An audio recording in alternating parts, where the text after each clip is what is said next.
reasons for drawing that conclusion. More objective reporting in that scenario might have been that the resident stated, "I'm dizzy." And did you notice that this individual had slurred speech? It was difficult to discern what he was saying because his speech was slurred. And did you also notice that he was not using his left arm? Another piece of important information that did not get reported by this healthcare assistant, and as a result, early intervention probably would not have been started as a result. In addition to you making reports to the individual nurse with whom you are working, there is something called shift report.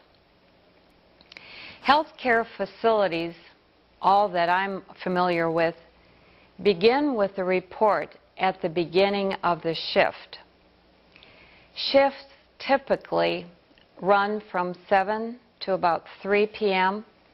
and a second shift is from 3 to 11 p.m. and then the third is from 11 p.m. to 7 in the morning. Included in this shift report is information regarding all of the patients on your unit, in your healthcare unit that you are working on. And in that shift report would be a communication about all of those individuals' condition or any changes that those individuals might have experienced prior to this shift, most frequently in the previous 1 and 2 shifts before you. This shift report might include all of the nursing staff, or it may be just selected nurses that are a part of that shift report. Healthcare assistants like yourself do not always receive all of the shift report. Frequently, healthcare facilities will be having you, the healthcare assistant, for example, if you're working the first shift, the 7 to 3 p.m. shift, will be assisting the patients in getting them up in the morning, helping get their teeth brushed and getting washed and ready for breakfast while the shift report is going on with the nursing staff. You then may receive report from the nurse after she or he has had the shift report at the same time that you get your individual assignment for the day and when that is being distributed to you. I'd like to leave you with a summary of the reporting guidelines that we've talked about today.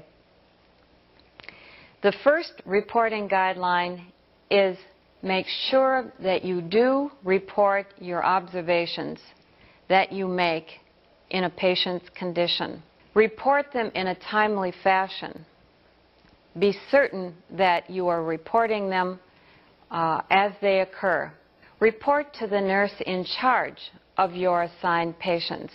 It would not be appropriate for you to report this to another healthcare assistant or to someone that is not responsible ultimately for the patients that you are working with.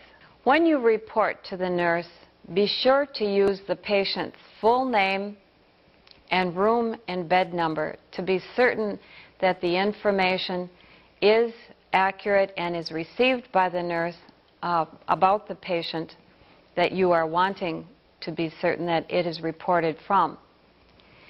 Use a notepad so that the reporting is accurate. If you don't have a notepad, be certain to jot your observations down on just a piece of scrap paper. That would be fine too.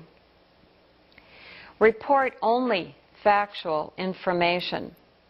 No opinions, no subjective reporting. Report abnormal and unusual observations to the nurse promptly. Be certain not to wait to the end of the shift. Sometimes you're not going to know when you make an observation whether or not this is important enough to report immediately or if it can wait until later in the shift or even at the end of the shift. In those situations where you're not sure whether you should report it immediately or not, it is best to report it immediately. And if it isn't something that needed to be reported immediately, the nurse will make that determination. But you have taken the responsibility that you should and erred on the side of reporting immediately as opposed to waiting and preventing the possibility of the patient getting early assistance on treatment. Collecting and communicating information about patients to other team members will be one of the most important responsibilities that you will have. By performing these functions accurately, you will be ensuring that you are providing your patients with the very best possible care.